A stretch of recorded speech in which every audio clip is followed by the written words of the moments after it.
Pois nada, benvidos e benvidas. Igual estaba esperando a Neves Rodríguez, a profesional da comunicación e da actuación de moitos anos, con moitos anos de labor, aquí me tedes a mí, que non teño nin idea disto.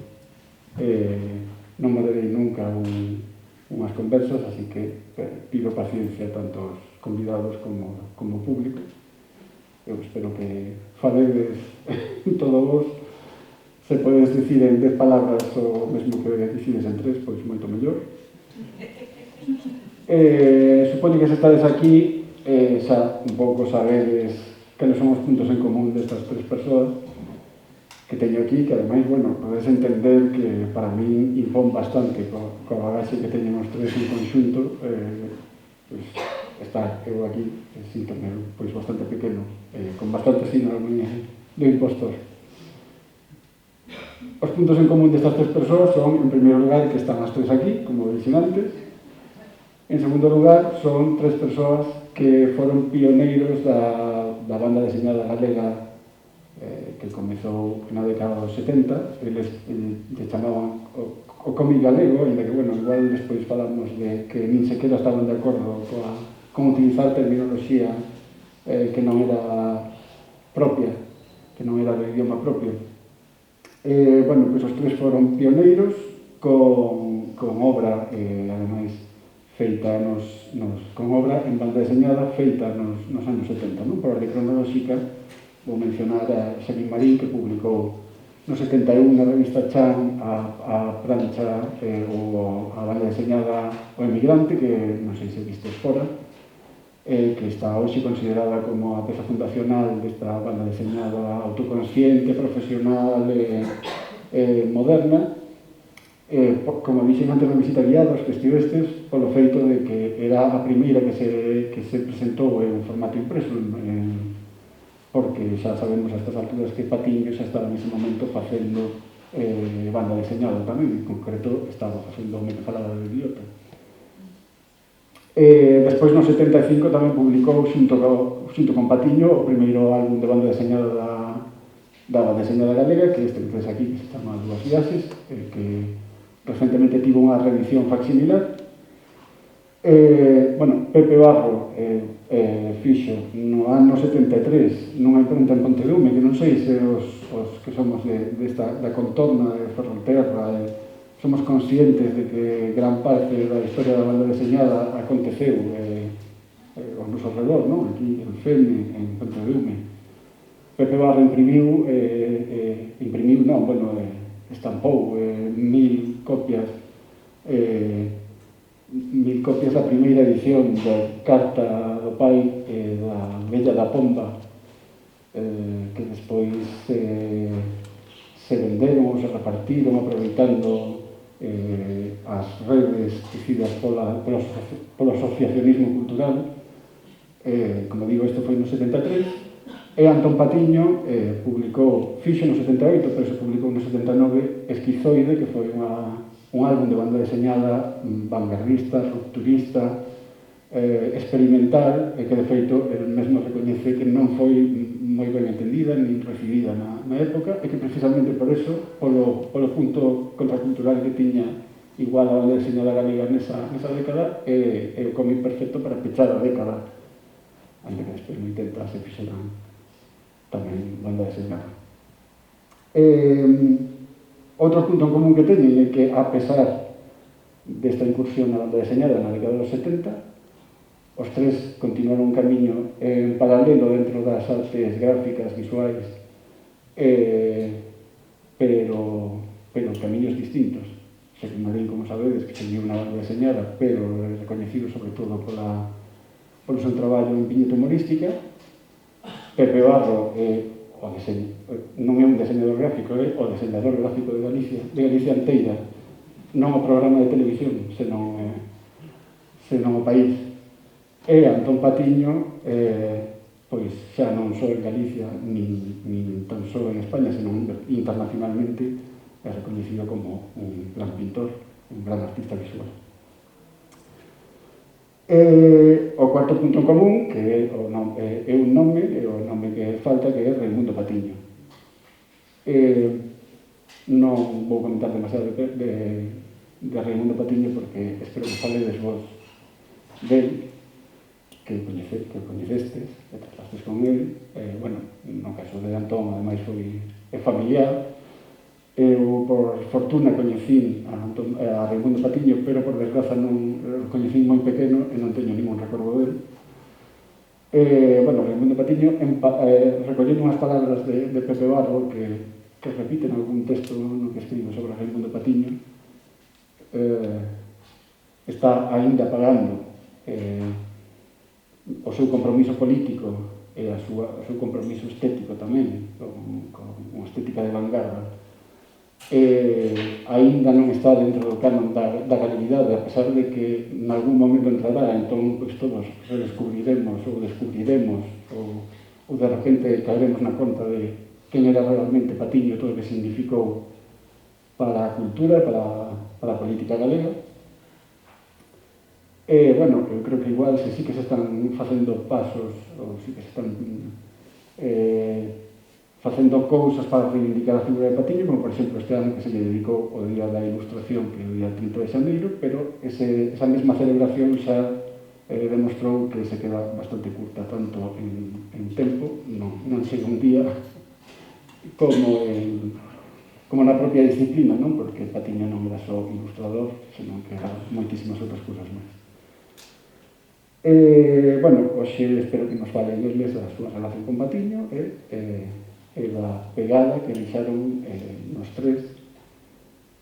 Entón, pois, do que supoño que falaremos será de Patiño e destes inicios da banda deseñada galega. Bueno, para empezar a falar de Patiño, igual Antón, que aparte de familiar estudou a súa obra e biógrafo, pode un pouco comentarnos un pouco da súa vida antes de pre-70, que foi xa no momento no que... Sí, pois decía que de primeiras o que compre darlle os parabéns a Xaquín Marín pola mostra, non?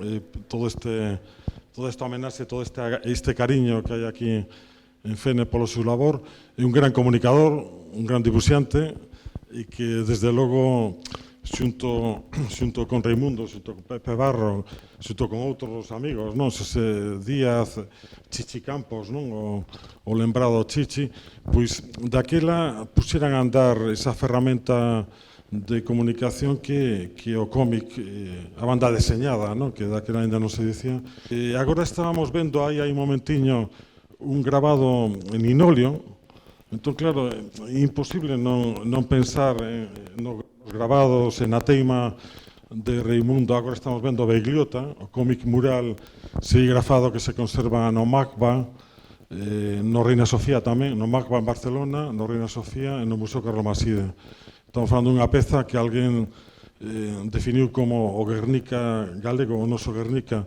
Realmente a forza que ten as viñetas, que agora estamos vendo outra viñeta do Beigliota, é unha forza expresiva que ademais pareceme como que abrangue todos os episodios das vanguardas, é como se todos estuveran aí de algún xeito, o expresionismo, o dadaísmo crítico, mesmo hai como un berro contra a globalización clarísimo aquí nesa defensa da diversidade cultural, nesa metáfora sobre a desfeita do galego, non? A persecución do galego.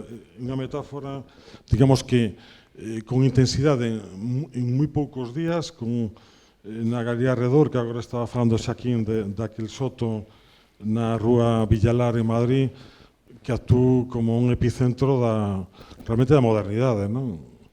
Mais ben predominaba ali o PC, era como se fose unha célula do PC, o único que non era do Partido Comunista era Raimundo, porque xa daquela estaba vinculado, bueno, xa participaba na fundación da UPG, non? Pero ali estivo Alberto Corazón, o gran deseñador, Simón Marchán Fiz, que vive en Santander agora, un gran historiador da arte, Paco Escalada, que era propiamente o que controlaba a técnica da serigrafía. Entón, ali facían de todo tipo de exposicións que eran, en algún momento era unha descoberta, Herfield, montadas, Nacho Criado, estaban facendo exposicións, digamos, de arte contemporánea e tamén traendo a Madrid propostas que non se coñecían. De Raúl Hausmann, por exemplo, do dadaísta do que logo Reimundo ia editar a sensualidade excéntrica, non? Pero eu penso que cumpriría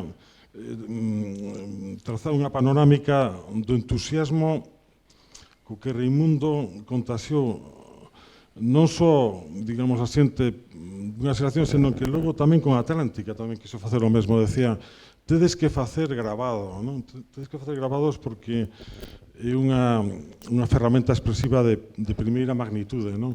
E o certo é que non conseguiu, digamos, contaxear a nova xeración daquela dos 80 co grabado, pero sí que nos 70, alrededor das posibilidades de difusión masiva da utopía que existía alrededor dos medios gráficos, non? Pois falábase moito deso, e Reimundo teorizou tamén bastante alrededor desa posibilidade de acceso democrático á cultura e utilizar as ferramentas do dibuixo e da ilustración para tamén lanzar mensaxes políticas comprometidas e mensaxes de emancipación, de transformación e de cambio social, non? E aí, con diferentes propostas, existiu pois, o Grupo do Castro, recordo aquela publicación A Copa das Choias, feita en Suiza, feita na emigración en Suiza. Está o traballo, desde logo, deles, absolutamente pioneiro, de Xaquín e de Reimundo, absolutamente pioneiro, pero, ademais, dunha calidade de dibuixo, dunha calidade artística excepcional, non? Porque agora temos a sorte de que en Vigo a editorial Elvira e máis os Fatina fixeron a reedición desta xoia, non? Porque estaba totalmente esgotada e agora, por as experiencias que tuvemos tanto en Madrid como en Vigo con Óscar Raña, en Madrid con Roberto Masón, cando a xente nova ve este produto, digamos, esta explosión, porque é unha explosión de creatividade e tamén de forza iconográfica, non? Porque agora eu estou vendo ali, bueno, aquí vemos o Begliota, que a fin de contas ven sendo a mesma amálgama de recursos expresivos que levan cara ao mundo do cómic recursos propios das vanguardas históricas e das vanguardas daquela, non? O sea, vendo estes dibuxos, compre pensar no expresionismo, no grabado en madeira, nas xilografías dos artistas alemáns, e tamén hai unha lectura deste cómic, digamos, lineal, narrativa. Lóxicamente hai unha historieta, hai uns argumentos, hai un guión literario, imos decir, non? Pero eu penso que pesan tanto no traballo de Xaquín como no traballo de Reimundo, pesa esa necesidade, esa fervenza gráfica, non?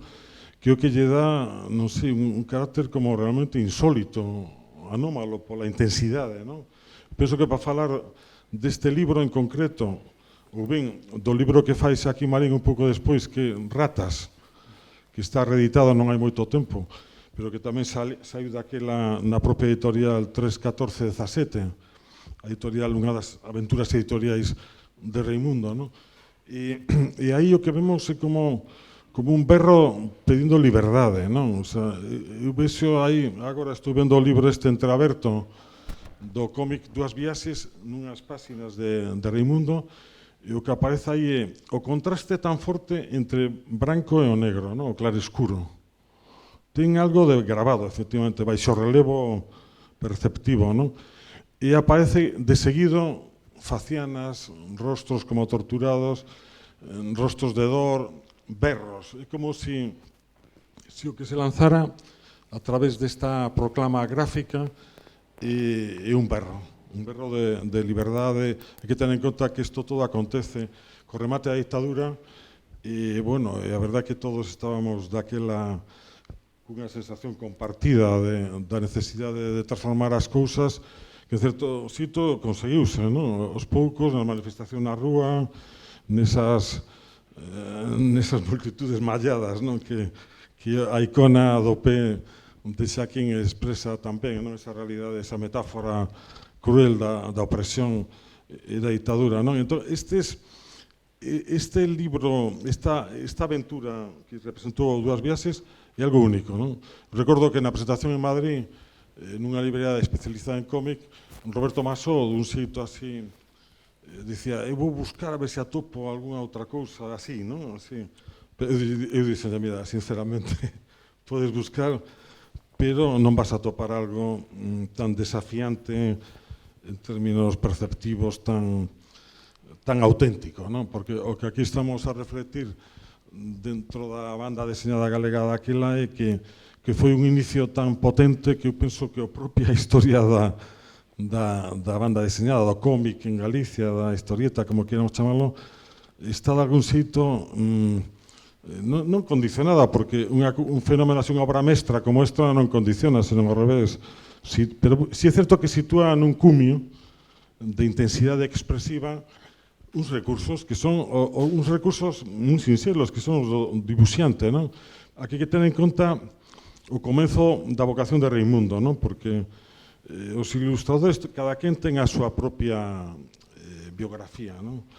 A de Reimundo está marcada pola enfermidade ósea que tivo, que logo ia deixarlle esa característica coxeira, non? Estivo dende os 5 anos aos 10 anos nunha cama, en cama, o sea, estivo pechado, enfermo, illado. Estamos falando dos 5 anos aos 10 anos, non? En Monforte de Lemos, en concreto, non? Entón, hai relatos que aínda se manteñen vivos en Monforte de ver aquel neno na rúa, porque a través dunha cama con rodas permitiulle sair tamén á rúa, ou ben na rúa do comercio onde estaba, que se divisaba moi ben, por certo, o Castelo de Monforte, aí el pasaba moito tempo tamén ao aire libre, digamos, e sempre nas fotos, nas poucas fotos que se conservan daquela en branco e negro, un pouco borrosas, un pouco esvaídas, sí que aparece o noso home, vamos, o noso neno, pintando con moitos álbums, dibuixando.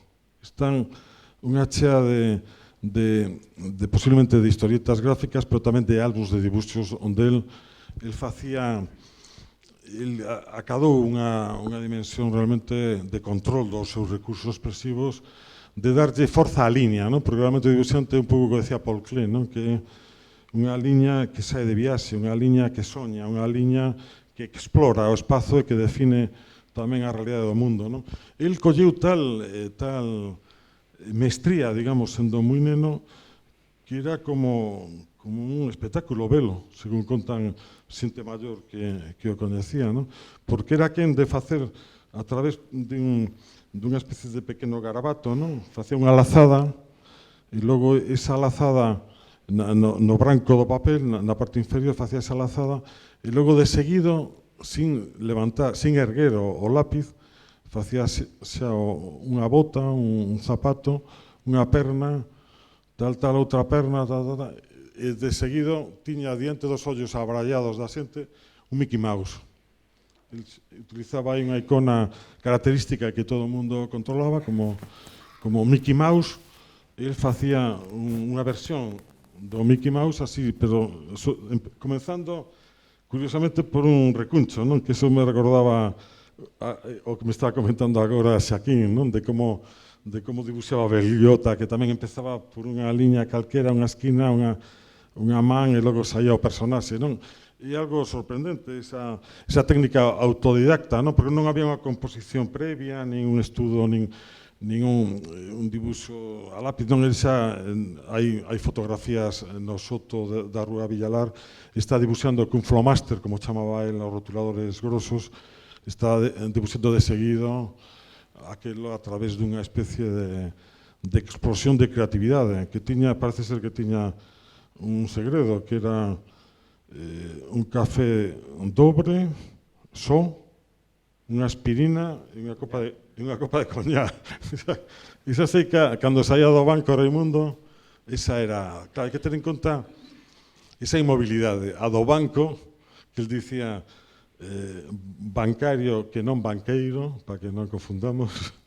Entón, ese tempo inmobilizado no banco, non? e ca cabeza rebulindo a tope, non? E eses anos onde un neno teria que estar a xogar con outros nenos, xogos, actividade física, e que el estivo nunha total inmobilidade, non? Eu sempre pensei que esa inmobilidade de cativo, tantos anos inmobilizado a forza, que lle deu un dinamismo futurista, casi vorticista as súas imaxes, non? Como se houbera un contrarrelato, como se fixera un equilibrio na súa biografía, dicindo, eu estou inmobilizado aquí, pero teño a todos os superhéroes, teño as historietas da época, todo o que chegaba. Entón, aí, evidentemente, esa primeira vocación é tal vez a primeira pegada que aparece claramente como unha inscripción biográfica en Reimundo. Estamos falando dunha época dura da posguerra, onde Reimundo se traslada, a familia de Reimundo se traslada da Coruña a Monforte, porque logo xa está de volta a Coruña, xa na Escola de Comercio, onde acontece ese episodio con Xoán Casal, señor Patiño, usted amigo de la lluvia, aí aparece xa outra relación vamos, unha relación, a primeira relación de gran amizade, de alteridade na vida de Reimundo. Pero simplemente dicir, para deixar paso aos compañeiros de mesa, que Reimundo, en función dese xeito tan intenso de vivir o dibuixo, porque realmente, máis que de cómic, ou antes que falar de banda deseñada, de historietas, de cómic, está esa man que sobre o branco da páxina vai facendo un despregamento da fantasía, da imaginación creadora, e que ven sendo casi un dos cumios da condición humana en canto a capacidade de con moi poucos recursos, un papel en branco, un lápiz, aí xa poden, digamos, os seres humanos poden facer poemas, poden facer dibuixos, ás veces é a mesma persoa, bueno, como no caso do propio Reimundo, que pode facer todos eses, pode achegarse a todas esas xanelas de expresividade, non? E de registros expresivos, disciplinares, pero sempre a partir da imaginación creadora, da liberdade e do coñecemento autodidacta, non? No caso de Reimundo, eu penso que do propio Xaquín e de moita outra xente, non? Estou pensando en Uxío Boneira ou outro, están caracterizados por un tempo onde a formación era autodidacta, non? O que lle dá, penso, unha importancia increíble, non? Entón, ese fascinio que el tivo dende pequeno polo mundo da historieta e o que transmitiu, logo xa tendo moi boa biblioteca, especializouse, tiña un apartado moi bo de cómic, ele estaba ao corrente do que se facía no mundo no cómic, sobre todo en Francia, non? A través de libros caros, en librerías que acadaba el, porque sí que fixo sempre un esforzo moi grande para ter moi boa información do que estaba acontecendo no mundo, e logo era moi xeneroso tamén transmitindo esas descobertas que el facía, Druillet, Corbett, Moebius, non? O sea, el era moi extraordinariamente entusiasta, non? Entón, eu penso que esa é a característica principal dese primeiro momento inicial da banda deseñada en Galicia, que naceu como unha enerxía volcánica, que eu penso que era a que tiña esa capacidade de humor, porque estamos no Museo do Humor, e eu nunca escoitei a ninguén rir como Reimundo, realmente, non? Era unha capacidade de camaradarse, de compañerismo e de humor, porque realmente era unha persoa que continuamente estaba facendo, a pesar de, vamos, dunha vida e dun tempo difícil, sempre a verdad que era extraordinariamente simpático e os risos sempre estaban garantidos. Eu recordo unha vez na súa casa na Coruña, que acaba de chegar do tren, que trae un cheiro a Renfe que non podo comer. Logo despois estaban os pais, ainda vivían no piso dos pais, a hora do xantar, bueno, imos xantar, imos comer, porque como decía Castelao, isto de comer alimenta moito. Entón estaba todo o tempo así, era imposible, porque eu penso que moitas eran inventadas, moitas desas chiscadelas, non, que facía. Pero bueno, quen tratou moito a Reimundo foi evidentemente Xaquín. Como? Algúns anos. Algúns anos, pero anos intensos tamén. Non sei quen calquera. Bueno, pois eu mesmo. Que eu primeiro teño que agradecer o esforzo que fixo o FENE, que fixo a cultura de FENE, Alexandre, o comisario, fillo meu, que se parteu o peito montando todo eso que está abaixo e arriba, e todavía terá que partilo para recoller, que é máis ingrato, ademais, porque acabouse todo. A todos os sucesos que pasaron estes 2 meses que leva montada a exposición, e que foi unha sucesión de cousas que remataron hoxe con incluirme no bote do mural que hai na entrada de Fene. Pega o micro á boca. Que é importantísimo, porque en realidade eu fixen o traballo de moitos anos, pero xa non, agora non fixen nada, isto todo fixeron eles. Sei que costa traballo porque eu en algunha ocasión fixen algo máis pequeno, pero fixen. Ben, rematamos o de... Quedan agradecidos todos eles. Tamén agradezo a vosa presencia, a presencia dos que tuveron nos actos anteriores, que sodes bastante repetidos. Hai masoquistas. Algúna innovación hai, por exemplo, vin ao meu amigo Lois de tantos anos que non o vía, Pepe Barro, que tamén moitísimos anos que non o vía. Na inauguración pasoume que viñeron amigos que eu xa casi non me lembraba de quen eran, vamos.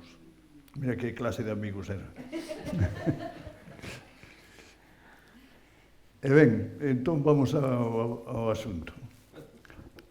Estamos falando de Patiño, eu coincidín con Patiño un par de anos, un ano en Madrid, eu casi iba todos os días a esperar ao banco, ali mesmo esperando coñecín algunha xente, porque iban tamén a esperarlo, por exemplo, Costa Clavel, que a mí me parecía un domador de circo, porque con os bigotes así retorcidos, eso. Bueno, xente estupenda. Despois na Galería Redor era unha célula comunista, eso, cando eu entrei por primeira vez con Raimundo en Redor, atopei a escalada con unha ciclostil daquelas botando panfletos, e dixen, ui, mi madre, onde me metín?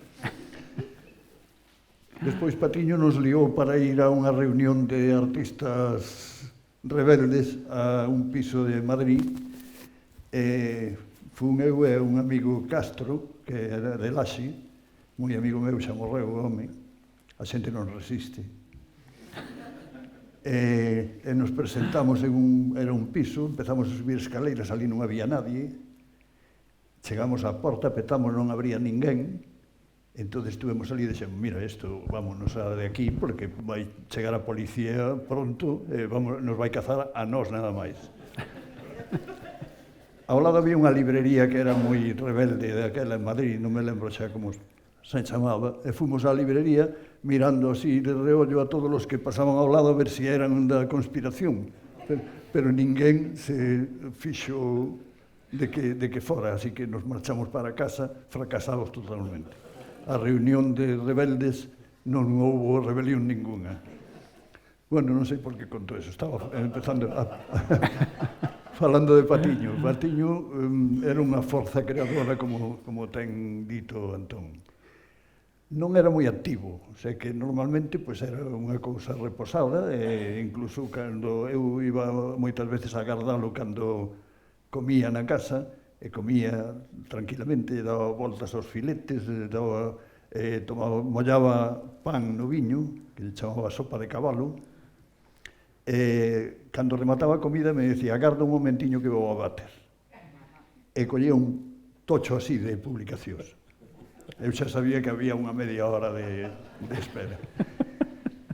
Despois de ir ao váter, saíamos para Redor, normalmente, había un bar enfrente do seu piso, e entrábamos nese bar, que levaban uns vellos, non sei por que eran tan vellos, aquela xente era moi raro.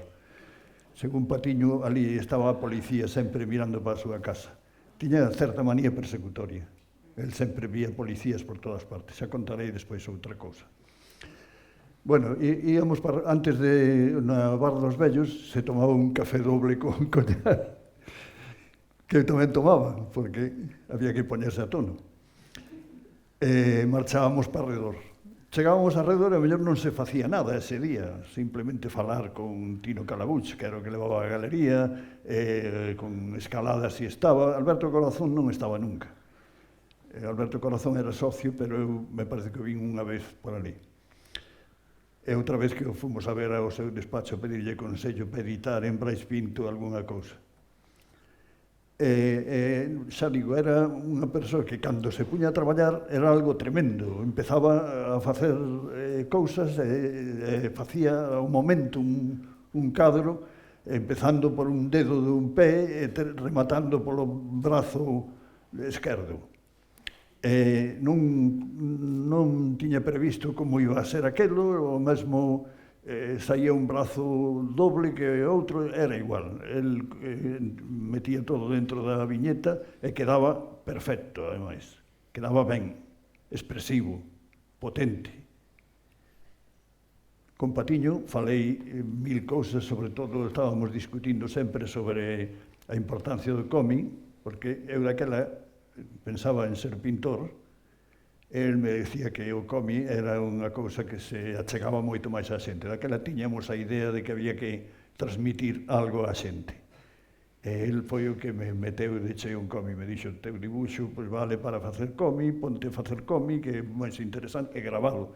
Ensinoume a gravar en linóleo, que non di zorra idea, non daquela. E máis, me parece que o primeiro linóleo que tive mo deu el unha gubia, despois merquei unhas gubias que por certo me roubaron, isto xa ten importancia como acordeón que lle roubaron agora a Xorxo Souto.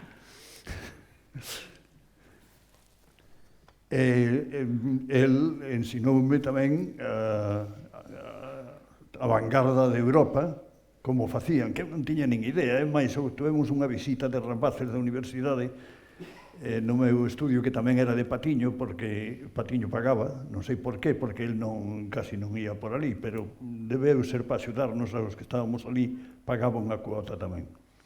Nos foron a visitar unhos rapaces e empezaron a preguntar a pluma que utilizaba Milton Caniff, non sei que, Patiño lles meteu un barrido que os deixou secos, porque empezou a decirlles de contrapicados, de picados, de non sei que. Eu estaba totalmente alleo a todas aquelas cuestións e me empecé a maliciar con esas charlas de Patiño. De cando en cando me disperso, pero tamén é que collo folgos para seguir. Ben, antes dixen que iba a contar unha anécdota de Patiño, é que na exposición do home que falaba Begliota, estaba ese amigo Castro, eu e Patiño na sala, e apareceu un señor con trinchera, cousa moi característica dos policías, non? Antes, cando víamos así un con trinchera, decíamos, ese debe ser policía. O señor empezou a mirar os cadros con tanto detalle que incluso en algún caso mirou por detrás do tabuleiro. Dixo, este tipo...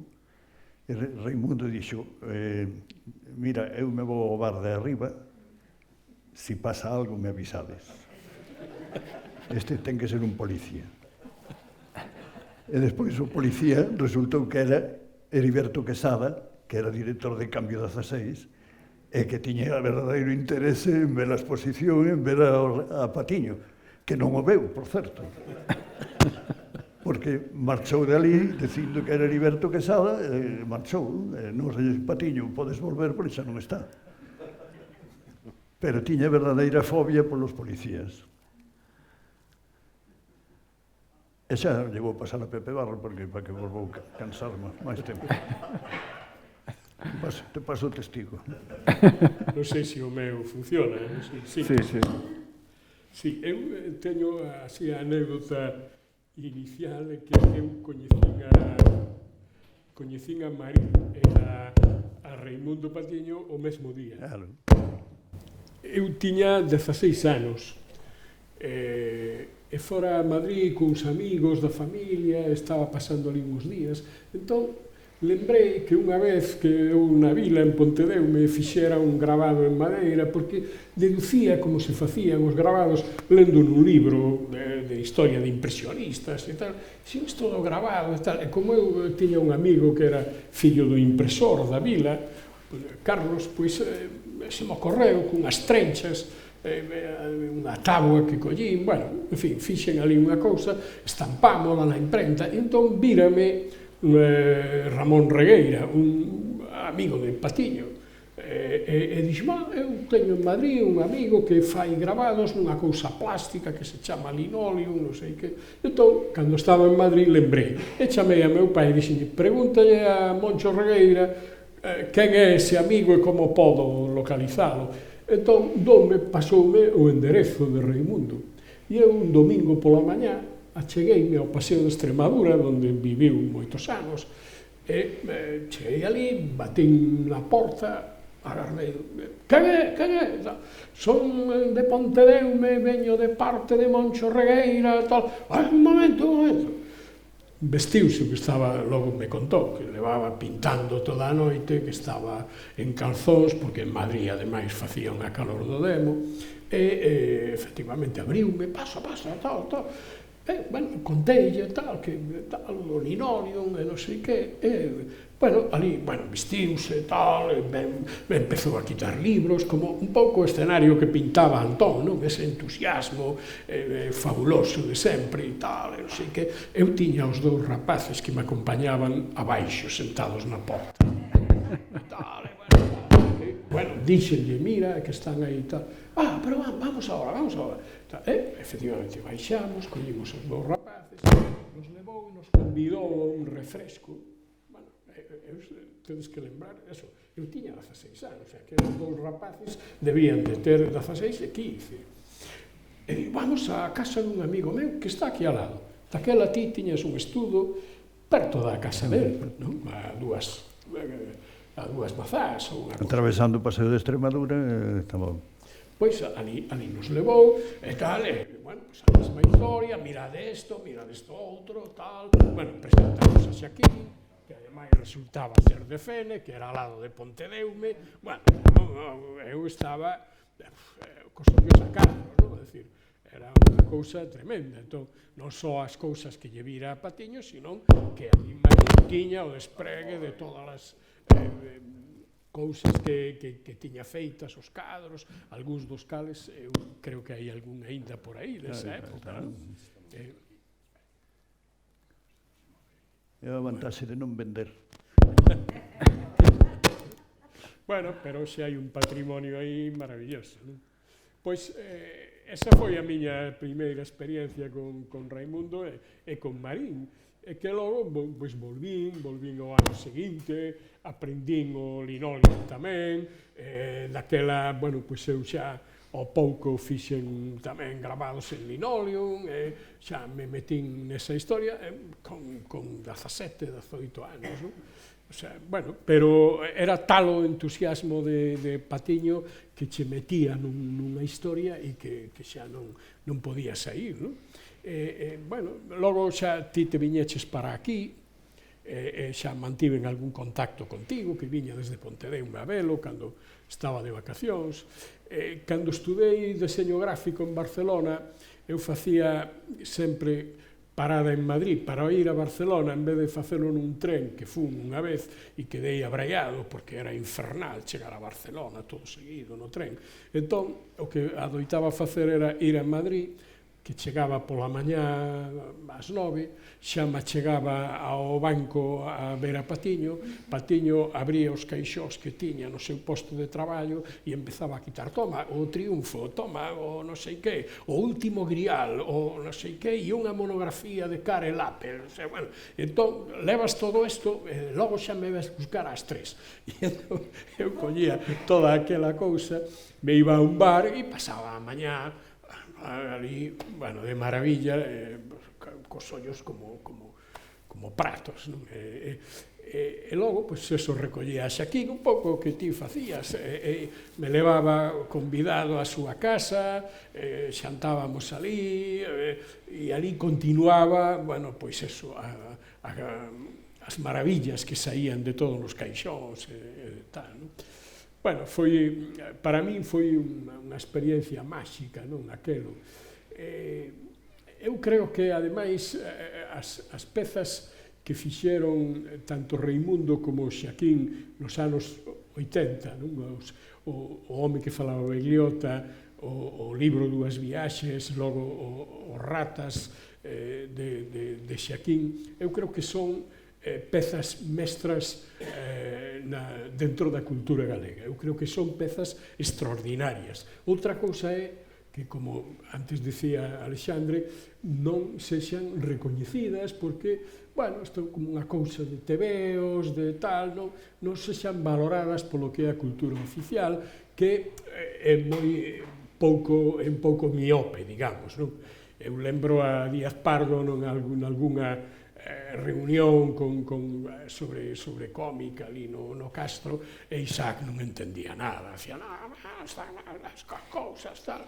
E, de feito, ao pouco tempo, a resposta a aquela efervescencia do cómic galego de Isaac foi facer os cartéis de Cego, que algúns coñeceredes, que fixo unhas historietas imitando os antigos cartéis de Cego e pintaba e tal, e dicir que era, bueno, poden resultar hoxe paveros ou interesantes, pero non deixa de ser unha resposta anacrónica absolutamente e fora de lugar. O sea, eu creo que non ten o máis mínimo interese. Ao contrario, creo que as obras deles, igual que o Esquizoide de Antón, que eu daquela non entendín moi ben, pero eu creo que forman parte de un bloque aí de pezas na cultura galega que están á altura das vanguardas de calqueira país do mundo, non? Porque así como en América os pintores pop buscan o cómic máis habitual na prensa e o usan como para pintar cadros, non? É dicir, son as novas mazás dos Cézanne, non? En vez de pintar mazás, pois pintan viñetas de cómic. Eso é un pouco a actitude dos pop norteamericanos, pero o que facían aquí Xaquín, Reimundo e en boa medida tamén Antón, pois é todo o contrario, non? É dicir, é levar a arte ao cómic, expresarse en un formato cunha linguaxe totalmente renovada, non? E ademais cadraban aí coa cultura underground que tanto admiraba Raimundo Patiño e que tiña centos de revistas que non sei de onde raios aparecían, donde había desde cousas de Víctor Moscoso, que daquela non sabíamos nin que era galego, bueno, polo menos galego de nación, non? Patiño levaba a arte ao cómic e ademais facía cultura underground igual, porque a cultura galega, inda hoxe en boa medida, é unha cultura underground. É dicir, nese concepto de que é unha cultura que circula nun círculo de iniciados, de feito, cantas veces pasaredes por un escaparate dunha librería donde, si cadra, non hai nin un só libro galego. Eso pasa moito na Coruña, no Ferrol, en moitos outros sitios, non? Ou, cando de súpeto bates con algo, dices, mira, sí, pois, e entón, é dicir, o escaparate non reflite a nosa cultura, reflite a cultura de outros. Non sei se son mellores ou peores, pero non a nosa, non? E iso, claro, iso, pois, crea un complexos inconscientemente, porque ti non estás ali, non? Ti ou os teus compañeros, os teus... En ese sentido, bueno, pois tamén o que facía Reimundo, o que facía Xaquín naquel momento, pois era cultura underground. Eu apenas fixen nada de cómic, bueno, fixen esos grabados, que teño anécdota porque hai uns anos celebrouse no MACBA en Barcelona unha exposición. Non lembro o título, era unha exposición un pouco que recollía... Sí, desacuerdos, parece que se chamaba así, que era un ciclo. Sí, e eu lembro que me chamou un amigo, Anxo Ramuñal, e me dixo, teño que dar unhas boas, unhas noticias, unha boa e outra mala. Sí, unha boa, estás expoñendo no MACBA, porque teñen ali os teus grabados de Carta do Pai, son 5 grabados murais, e a mala é que na cartela pon obra de Raimundo Patiño asignada co pseudónimo de Pepiño Barro. Eu sentíme, desde logo, moi halagado por aquela cartela e escribínlle ao mar, dicíndolle Pepiño Barro vive e traballa na Coruña. Pero bueno, non hai nin catálogo siquera daquela exposición que eu busquei. Que é unha exposición que era un ciclo de debate tamén, pero sí que tivo a súa importancia a mostrar esa. Aquelo eran pezas que lle cedía Tino Calabuch. Sí. Eu, claro, a Tino Calabuch, cando fixen eses grabados, e volvín a Madrid a encontrarme con Patiño, e volvín a Galería Redor, que tantas veces falache de tal, pois eu, claro, levaba grabados a esgalla, porque, como dixo Alexandre, tiráranse 1.000 ou 2.000 para vender e recadar cartos e tal. E entón eu levaba e regaleille a Tino Calabuch e a outras persoas, por suposto a Patiño. E entón, pois Tino Calabuch foi o que cedeu esas pezas ao MACBA, e por iso, pero claro, Tino Calabuch, que carallo se ia lembrar dun rapaz de 18 anos que aparecera un día por ali, gráficamente era algo semellante ao que facía Patiño, lógicamente. Sí, dende fora, eu non ter un comisariado experto, pois pasan esas cousas ás veces, non? Bueno, era normal, porque era información do prestador. Do prestador, claro, sí. Que, por certo, vive, Tino Calabuch, é veciño noso alá en Madrid, non? E con relación ao que estamos falando, teríamos casi que decir algo sobre a estampa popular galega. Claro, porque a estampa popular galega é un fenómeno que aconteceu en España, a estampa popular, o fenómeno da estampa popular, pero que en Galicia colaborou bastante xente, Vázquez Diegues, Xavier Pousa, e Raimundo foi un dos... Raimundo e Xavier Pousa. E Xavier, sí. Foron os dous membros da UPG. Sí, é certo, sí. Foi a estampa popular, foi a que fixo que coñecera eu a Raimundo. Claro. Sí. Pareceme que a través de Alonso Montero, non? A través de Alonso Montero, sí. O enderezo de Raimundo, escribínlle, e o visitei en Madrid. Me contestou cunha carta que el casi non escribía nunca cartas, pero a mí me contestou con tinta verde.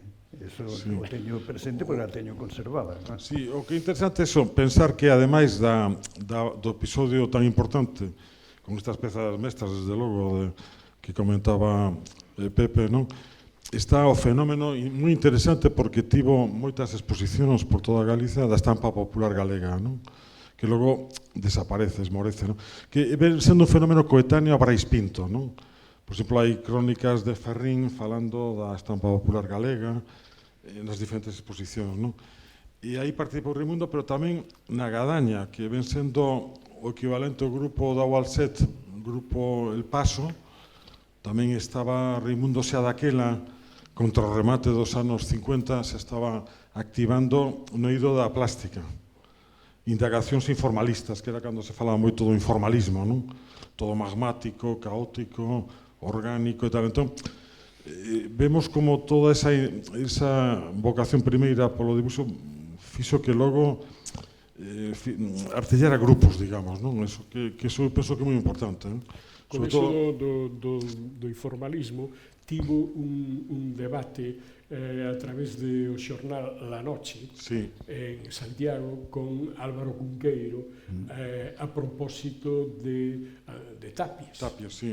Entón, aí, Cunqueiro debía decir que non entendía nada, entón contestoulle Patiño, non houve aí un certo debate. Non só dixo que non entendía nada, sino que dixo literalmente, por escrito, que era o pecado mortal levado á pintura. Que forte, que forte. Raimundo respostou, estaba en esa... Porque é un episodio importante ese, sí. Sí. A polémica anoche co pretexto... Cunqueiro estaba nas antípodas da súa estética, non? Era un momento tamén máis povera de Tapies, un momento máis radical. Digamos que con palla, con obxetos así estragados, pois o cadro era eso, non? Entón, claro, el, por casualidade, ve en Barcelona aquilo e empeza a lanzar ese tipo de aseveracións.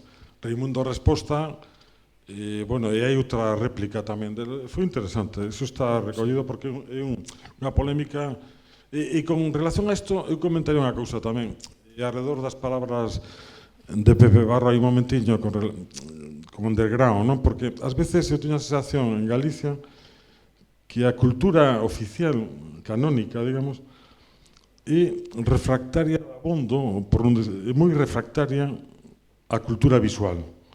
Como se eu sempre pensei que ese descoñecemento da cultura visual do século XX, porque unha das características Porque, claro, que sucede? Que a pegada máis fonda no ADN da cultura galega sería a literaria, alrededor do novecentismo, o celtismo, o cicloxiánico, toda a cova céltica, non? Bueno, todo ese e a defensa da lingua, non? Entón é curioso porque, sendo o líder do galeguismo Castelao, non? Que sobre todo é un dibuixante, porque Castelao, cando lle pega, que era Valentín Paz Andrade, algún outro amigo que lle identites que representarnos, era porque era un tipo superpopular cas viñetas na prensa, onde os paisanos identificábanse con aquel, o sea, era o máis popular de todos eles, como humorista, como dibuixante, non? Castelao foi o diputado máis votado pola provincia de Pontevedra en 1931, cando se presenta, e o presentan a él precisamente por ser un dibuixante, porque, ademais, lembrade que en aquela época nin había televisión, por suposto, un cine pouco, e a radio estaba comezando.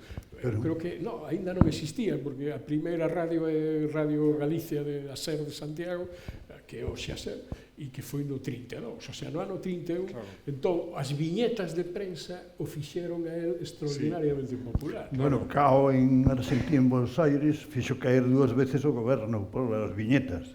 Eso non pode pasar agora, o gallá. Estábamos cambiando de goberno xa. Sí. Sí, pero é curioso como, tendo ese precedente, digamos, casi nos alicerces da modernidade cultural en Galicia, tendo logo outra figura tan importante como é Luis Seoane, non? Que penso que é unha figura central tamén, como sigue habendo esa asimetría, non? Quer dizer, que eu non estou dicindo que non se teña respeto polo eido literario, que eu teño máis respeto que a ninguén, non? Pero que compre tamén acceder ás claves, unha sociedade ten que acceder ás claves da comunicación visual e da cultura visual, porque senón resulta que estamos dando un salto agora, sería do século XIX ao século XXI, non? Hai un déficit nese sentido, non? Entón, sí que penso que exposicións como esta, bibliografía, o esforzo agora de Fosfatina e Elvira por reeditar esta xoia, non? Que a coñezan as novas xeracións, non? Todo iso é importante, porque non só a autoestima de Galicia, senón que entender as claves do mundo, non? Por exemplo, estamos falando de Castelao, esa popularidade ben evidente, porque políticamente era unha mensaxe onde a viñeta era unha linguaxe antipoder, o sea, onde as clases subalternas de Galicia tiñen a posibilidade de ter alguén que está falando como elas mesmos, porque de feito falaban como elas mesmos, claro, porque eran conversas cotiáns. E logo, a astucia de Castelao, a modernidade de Castelao, porque é un home que define un logo da súa propia icona, non? Fai unha icona da súa propia personalidade. Esas gafas, esas lentes, non? Ese sombreiro, ese con tres dibuxos xa está perfectamente recoñecido casi polos accesorios, non? Polos elementos accesorios, non? Xa está perfectamente perfilado ese. Entón, eu penso que eso é algo que compre co tempo e superando esa que Galicia ten que valorar as aportacións no eido visual, non só no eido pictórico, senón neste tipo, pois estamos falando de grabados, estamos falando do cómic e tal, porque é unha canle expresiva de primeira magnitude, unha disciplina cultural que ten, só temos que ver o respeto en Francia pola banda deseñada, non? Que desde logo é un dos cumios, un dos países con máis interés, pero hai unha vocación enorme por parte da xente nova, en cambio ás veces siguen atopándose agora os novos dibuixantes tamén con atrancos, con falta de apoio tamén institucional mesmo, non? Cando teria que ser unha vía creativa, unha vía de expresión como outra, non? Que non só de poesía, non só de novela, non só de... Bueno, o ensaio tampouco ten ningún apoio en Galicia, non? Pero que sí que pasan a ser underground. E como fenómeno totalmente case impactante, efectivamente, e o achado non hai moitos anos de Víctor Moscoso, un dos grandes creadores do cartelismo psicodélico americano e do cómic, porque a mí interesame daquela, eu teño daquela libros de Moscoso e a verdad é que tampouco recordo de falar con Raimundo deso. No, daquela non o sabía. Penso que non nos sabíamos, non? Comic Underground, si atopamos algunha cousa de Estados Unidos. Sí. Pero ti sabías que era de orixe galega? De orixe galego, sí. Daquela, xa sabías? Sí. Supuxen... Bueno, non sei dicirche si antes ou despois, pero por aí. No libro, por exemplo, Comic Underground en España aparece Moscoso, claro. Pero eu teño mesmo álbuns así de Moscoso, mercados cando eu tiña 20 anos, cando... A min é unha das referencias que tiña. O de Moscoso era unha pista. Sí, O de Moscoso. pero bueno, cantas... Por certo, o de Cunqueiro, con Patiño, non pasou só con Cunqueiro, o mesmo Castelao, cando atopou en Europa a Picasso e algunha outra cousa, pois non lle interesaba nada, o sea, falaban mal de todo eso. É moi difícil de romper con a túa época, e non todo o mundo pode facelo. Cunqueiro escribe moi ben, polo tanto, eu lle perdono todas as meteduras de pata que poidera ter. A Dúas Viaxes tuvo, dentro do panorama de Galicia, críticas favorables, pero un dos mellores escritores galegos falou mal de Dúas Viaxes. Sí, na crónica que era tan influente que tiña os domingos no... Eu nunca digo o nome porque me fastidia, pero Carlos Casares. Carlos Casares falaba mal. Había certa rivalidade entre Patiño e Carlos Casares. Tamén é certo que reflectía, o digo por asustar tamén, reflectía un posicionamento ideolóxico, non? O sea, que tamén é legítimo, non? Que era o caso de... A mí non me parece legítimo, como se pode decir, o desprezo, non? Porque había algo como... Pero o argumento que él dicía que había unha exageración, él dicía demagóxica de determinadas cuestións, non? Entón, un posicionamento político máis moderado, digamos, vos aparecíades, claro, como moi esquerdistas e moi críticos, non? En cambio, él representaba xa un posicionamento moito máis, digamos que en síntese a famosa querella que hubo en Galicia entre o sector de Piñeiro de Farrín, non? Pero bueno, son cousas que tampouco... Pero sí é certo que pasou tamén co Rompente, non? Os amigos que agora tamén saíron os libros de Rompente en Elvira, e, bueno, tamén resulta que casualmente nesa página, nesa opinión tamén houve crítica bastante dura, non? Que daquela era curiosa porque decía o diseño gráfico de Menchu Lama Antón Patiño é moi bo, claro, un libro de poemas, dicir que as ilustracións tamén, sabes, o diseño é pouco menos que outro, pero no caso vos era, ele analizaba o argumento das historietas, esa distopía, porque claro, tamén sería importante, penso eu, como actualidade, digamos, que ten a vixencia que ten non só estes traballos pola forza gráfica e originalidade que teñen, tanto a liña esa máis clara, parece a mí, a de Xaquín, e máis barroca, xa máis enguedellada a de Raimundo, non só é a originalidade do trazo do dibuixo, que desde logo aí son eles aí dispoñen, sendo moi novos, dunha gran forza técnicamente, digamos, porque na arte hai que ter as ideas, pero logo hai que ter a posibilidade de materializalas, non? Pero tamén na parte narrativa, penso que no mundo hoxe, nunha situación tamén dunha certa distopía, casi como que estamos tocando aí, non? Estes libros foron moi críticos con relación á radiografía da nosa época, non? E non digamos Ratas, non? Porque Ratas xa é unha distopía extrema e ademais concentrada moi ben concentrada, a verdade, e toda a viaxe que representa as dúas viaxes, non? Que son diferentes viaxes no espazo, no tempo, distinta no caso de Xaquín da de Raimundo, que ten unha complexidade, por certo, endiablada. A de Raimundo é super complexa, non? Esa cousa científica que hai aí, pero que teñen un soporte narrativo de gran eficacia. Eu penso que hai un conto, hai un relato que activa, o sea, que non é só o dibuixo, senón esa capacidade de síntese, de facer unha radiografía da nosa época, que con relación a ratas, por exemplo, pois agora que se fala tanto dos robots, de inteligencia artificial, pois aí está moi ben sintetizada, non? O sea que eu penso que van ter moita vida estes libros, unha mensaxe antiglobalitaria, non? De Raimundo Novegliota, esa defensa das culturas autóctonas, da biodiversidade cultural, que casi forma parte tamén como a loita ecolóxica en defensa do planeta, non? Son mensaxes que, desgraciadamente, siguen estando, teñen unha razón de ser pois moi poderosa, non? Mira, hai outro aspecto do traballo de Marín en concreto, claro, un traballo enorme nos medios de comunicación, na prensa diaria, non? Sobre todo, que decir que Xaquín, non sei canto calculas que levas feito, pero cadriños... Non calculo. Bueno, unha chea deles, vamos, xa non só na Voz de Galicia, sino en outros medios alternativos, é dicir, é descomunal, non? O volume, non? E é curioso porque, claro, igual que como che dixo Raimundo, que ti tes un debuxo moi bo para isto, dedícate, talmente...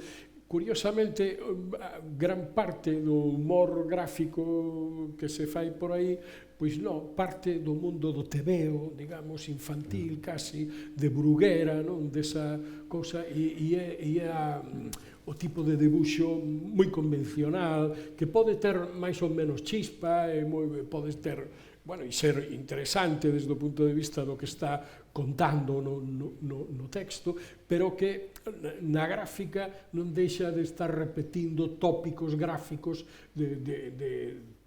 bueno, xa dos anos 50, no tebeo español. En cambio, o traballo de Xaquín é un traballo de unha alta calidade plástica, non? É maravilloso, cheo de pormenores, de detalles, de texturas, e ademais gráficamente vai casi ás veces ao linde, non? É dicir, pídelle ao lector tamén moito da súa parte, non? Que entre a valorar esa parte, non? Non só o que está contando, sino que hai moito de interese en como o conta, non? E iso creo que desde Castelao na cultura galega non hai nada, non? Sendo Xaquín absolutamente nada que ver con Castelao a nivel gráfico, non? Pero desde logo non hai moitas outras achegas en ese sentido, non? E creo que tamén aí é moi rico a súa linguaxe e que compre valorala, non? En gran medida, non? Sí, pero Castelao, eu penso que a parte gráfica e a parte dos grabados, o álbum nos, a parte do dibuixo e tal vez a súa ferramenta de comunicación, como no caso de Xaquín, claro, sí. Que son grandes comunicadores, non? Eso que se di hoxe en día de que alguén é un bo comunicador, non? Penso que eso, ás veces, como alguén que é simpático, pois é simpático, non é, non? Porque non podes forzar esa cuestión, e co dibuixo e ca expresión visual, pois acontece o mesmo, non? Que se pasa tamén no eido literario, non? Pois, se pensamos, Manolo Rivas, pois é moi bo comunicador, porque notas ben que tanto, que dá igual que outro día eu estuve con el, pois nun debate e tal, el conta unha cousa que desperta a atención, porque o xito de contala, esa que ten unha facilidade grande para eso, e aquí eu penso que ese fenómeno, que esa empatía de facer que a xente se atope, atopar logo unha comunidade de lectores, claro, esa complicidade, esa afinidade, non? Todo eso é fruto de moito esforzo, non? E aquí o que está claro, que dende o comenzo a opción foi, como se pode decir, moi experimental, non? Porque nestas, falando xa de dúas viaxes ou de ratas, realmente o que se está pedindo ao lector, o que di Pepe Barro, non? Que se pide moito, pero tamén o lector atopa moitas gratificacións. Por exemplo, en ratas, cando hai un que está así metido enguruñado nunha viñeta pequena, que lle queda pequena, di que pequenas están quedando as viñetas, e fai como unha reflexión ao propio personaxe, non? Entón hai unha retranca que, bueno, que eu penso que é unha das confluencias tamén de Castelao con Rivas, o sentido de humor.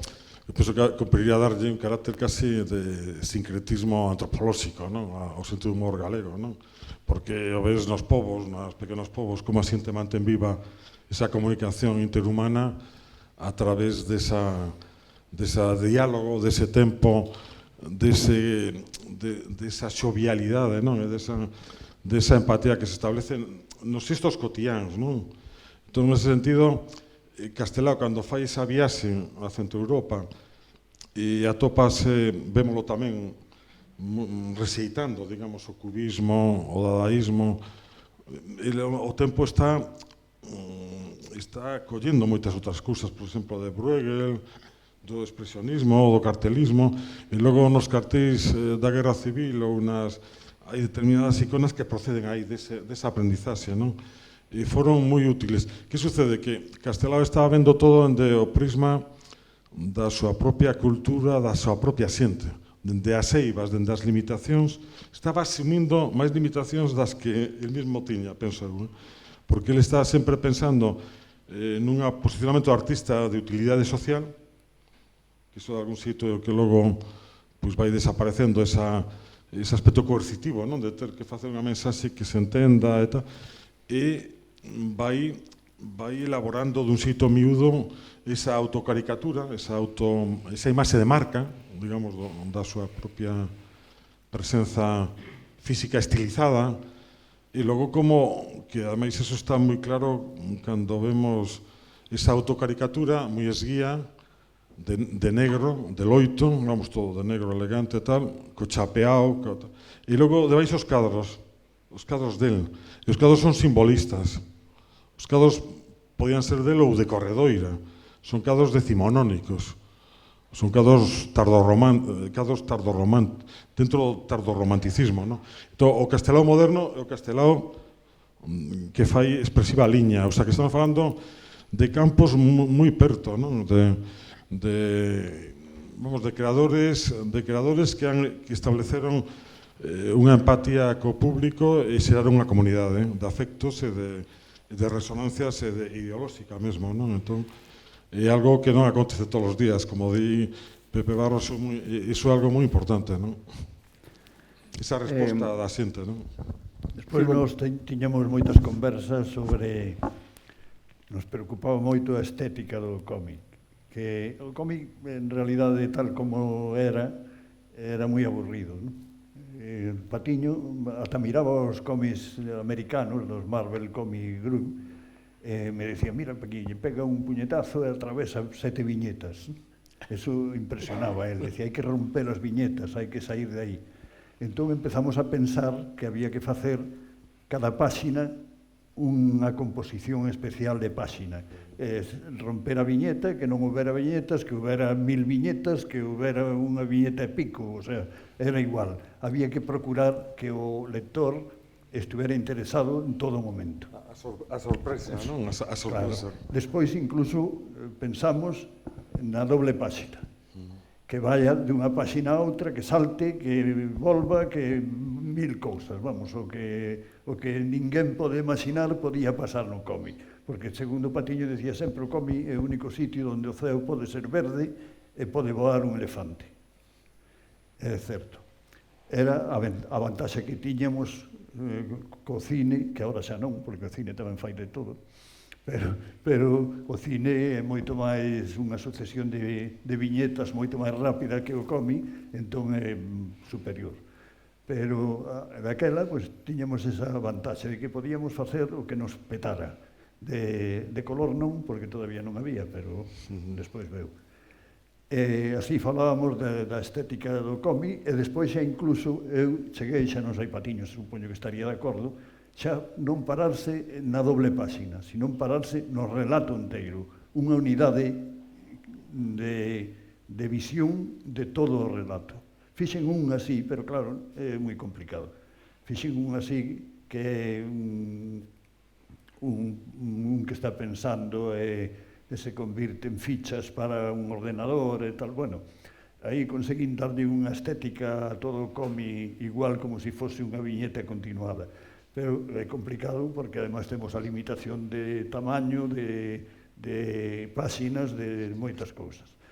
Pero pensábamos en todo eso, claro, pensábamos tamén na difusión. El estaba moi preocupado, daquela había os chinos facían os cómics murais, decíamos, eso é ideal, non porque a xente vaya a ver os cómics á calle, pero aquí era impensable, non eran os chinos. Sí, pero o Begliota, en realidad, os cómics de Mao, era non? mural, claro, Claro. neso sacaría Patiño facer un cómic mural, digo eu. Logo, outra cousa tamén que compre ter en conta é a cantidad de tempo, o labor testán artesanal, non? De canto tempo levou, por exemplo, as Ratas ou a historia do Capitán Celta. Canto tempo enterraches aí?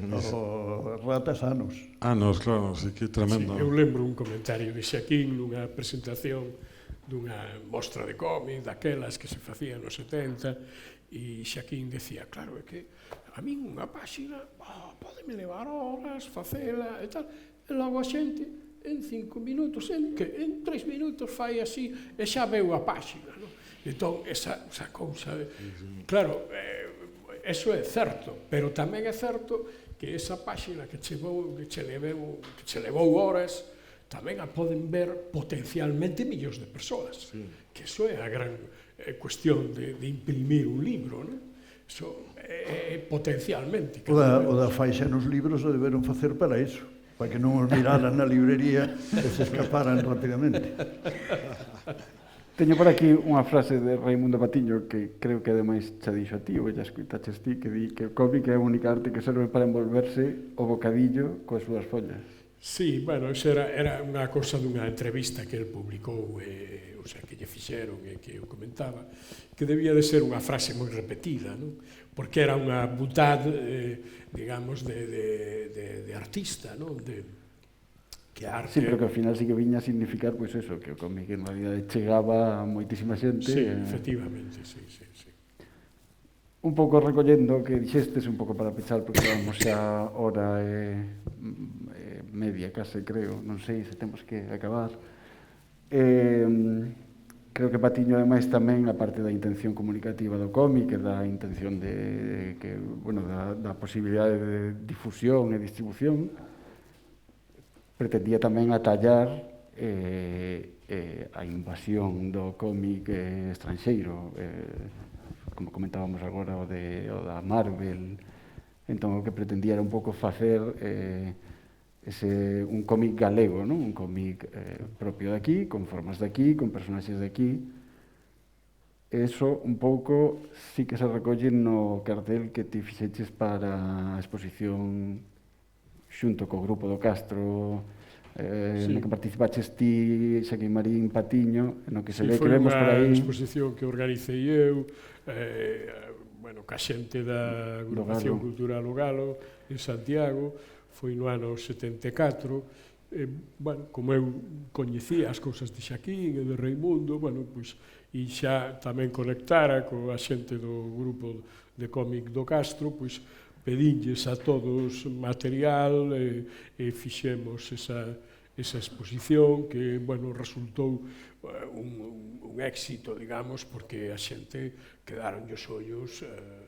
Creo que vai sair agora o cartel. Agora a continuación. Sí, hai un cómic que representa moi ben o cartel, que era unha especie de guerreiro do antifaz. Sí, estamos vendo aí. Sí, que era, é un icono do cómic da época fascista, española e tal, e que rompía en cachos mentras pensaba nun personaxe que era unha silueta dun debuxo de Xaquín, non? Creo que daquela era unha historieta que se chamaba Super P.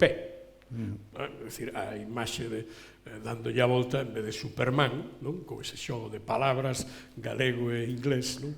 Era Superpé.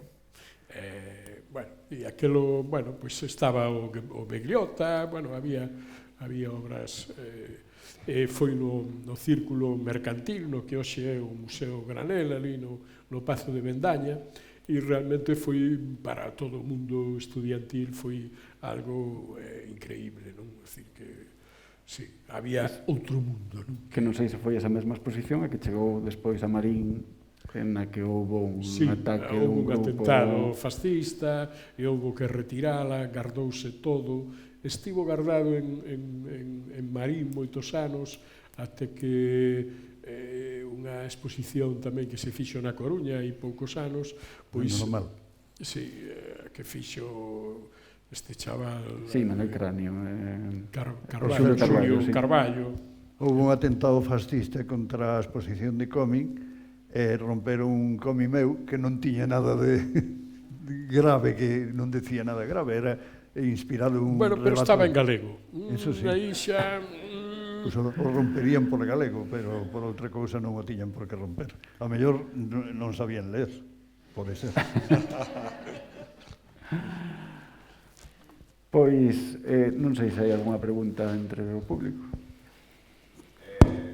Hai unha parte da vida de Xaquín Marín que non é tan coñecida, que non aparece nas publicacións. Bueno, a ver que vas contar.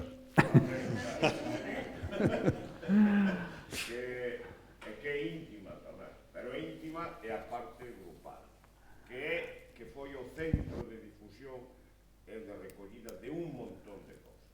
Aproveitando a situación de Astano, este home todos os meses facía unha petición de libros, de discos da editorial discográfica Ruada, e era unha institución neta. O sea, cada mes se facían pedidos de libros, de discos, de tal, de moita xente. Non sei exactamente cantas, pero por ali pasaba moita xente a buscalos e a cargalos e tal. Eso é algo que facía él, en particular. Se convertía casi nunha cotización mensual, porque encima pagábamos a plazos os libros. Eso era unha labor tremenda e importante. A editorial Ruada, non sei se me veu a conta deso meses, pero casi seguro, porque se pedía moitísimos, viña xente de todos os lados. Edicións... libros, eso non aparece normalmente. Non é que non ten que aparecer. Edicións do Castro, Díaz Pardo, que tiña confianza en min, me daba os libros moi rebaixados, non sei canto me rebaixaba. Entón, eu aproveitaba para facilitar libros baratos a todos os compañeiros de traballo. Ao mesmo tempo, aquilo era unha caixa que a xente iba poñendo os cartos ali a prazos cando podía e cando non podía, porque tampouco me apretaban para pagar na Edicións do Castro. Eu creo que ninguén vendeu tantos libros de Edicións do Castro como eu.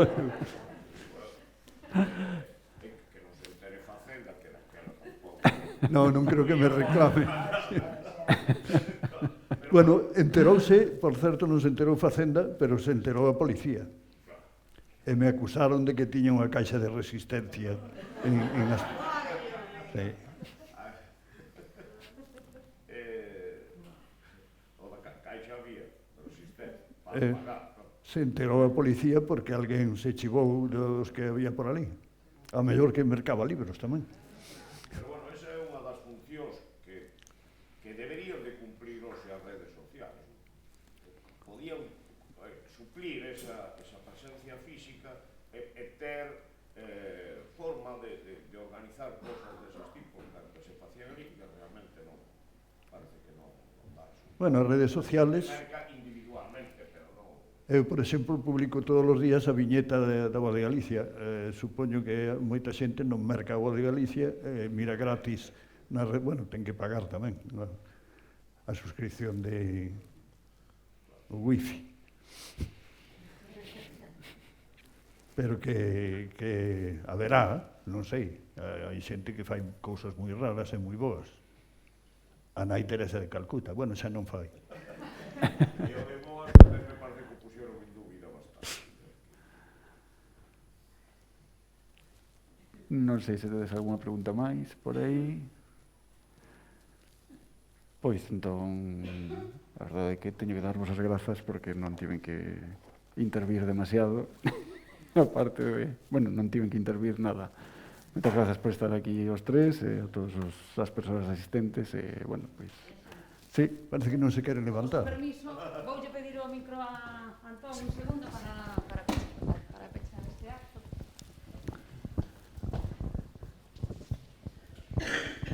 Bueno, novamente agradecementos a todos os que acudichedes a este acto, os que estivechedes hoxe e en actos anteriores, por suposto, a Pepe Barro, a Antón Patiño, a Xaquín, que o fixemos vir de Extremadura para... Bueno, e a Manoli, que a temos por ali, e que os fixemos vir de Extremadura para a clausura desta exposición, e a Xandre, que foi o incombustible deste proxecto, desta exposición, que o tivemos como guía, na montaxe, nos preparativos. Bueno, a verdad, estivo dende o minuto cero, e o que nos queda, aínda, a desmontaxe.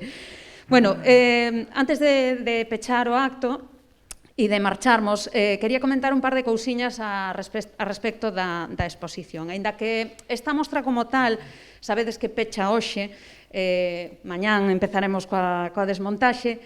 É certo que non a poderemos ver físicamente no museo, pero quería comentarvos que sí se vai manter no eido virtual, porque, ao igual que fixemos co Museo do Humor, estreando no mes de maio, coincidindo co Día dos Museos, unha visita virtual, mañán imos habilitar e comezaremos a difundir o enlace para que a xente, a través da internet, a través dun ordenador, dun dispositivo móvil, poida visitar virtualmente o que foi a exposición Volta á Orixe. E, bueno, cando a visión que poderemos obter, o percorrido que poderemos facer, pois a verdade é que contamos cun montón de testemunhas, de xente que lle ten moitísimo cariño a Xaquín, que, bueno, que traballou con el, que de alguna maneira ou doutra tivo contacto. Entón, eu vos animo de verdade, mañán o publicaremos tanto na web do Concello, ao longo do día, non prometo que sexa a primeira hora, porque temos que tamén empezar coa desmontaxe, pero ao longo do día publicaremos e lle daremos difusión tamén a través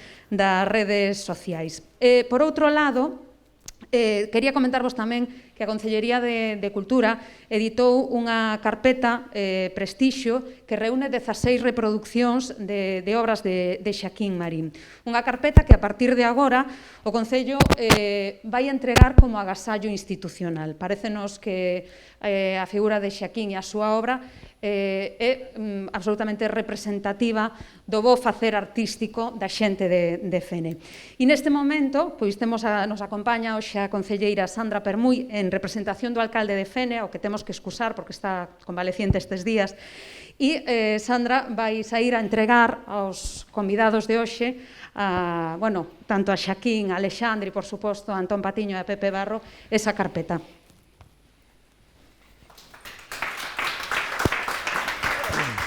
Moitas grazas. Grazas.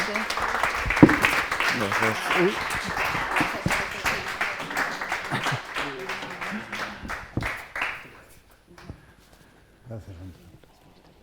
Me levo el lunes.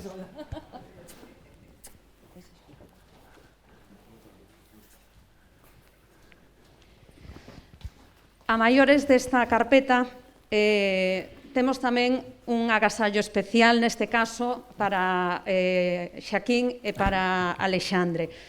Como dicía antes, pola súa boa disposición, polo seu estar ao 100% para cando os necesitábamos, para calquera consulta, para a montaxe, para todo canto fixo falta nesta aventura expositiva.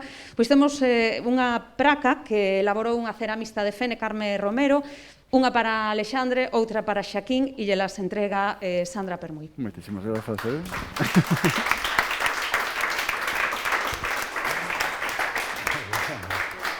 Bueno, agora...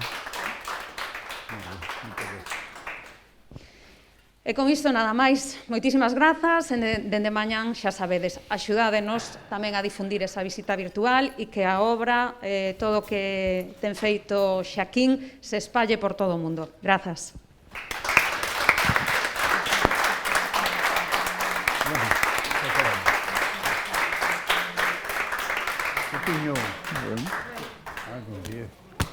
tempo sin falar. Tampouco sei.